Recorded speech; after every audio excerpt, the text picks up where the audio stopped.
ভোর রবীন্দ্রনাথ ঠাকুর। সেদিন ভোরে দেখি ওঠে, বৃষ্টি বাদল গেছে ছোটে। রোদ উঠেছে ঝিলমিলিয়ে বাঁশের ডালে ডালে। ছুটির দিনে কেমন সরে পুজোর সানায় বাজায় দোরে। তিনটে শালিক ঝগড়া করে রান্নাঘরের চালে। শীতের বেলায় দুই প্রহরে দূরের কাদের ছাদের পরে। ছোট্ট মেয়ে রোদ্দুরে যায়, বেগনি রঙের শাড়ি। চেয়ে চেয়ে চুপ করে রই, তেপান্তরের পার বুঝি ওর। মনে ভাবি ওইখানেতে আছে রাজার বাড়ি।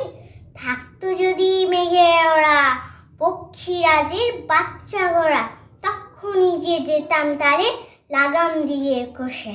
যেতে যেতে নদীর তীরে ব্যাঙ্গামা আর ব্যাঙ্গামিরে পথ শুধিয়ে নিতেম আমি গাছের তলায় বসে।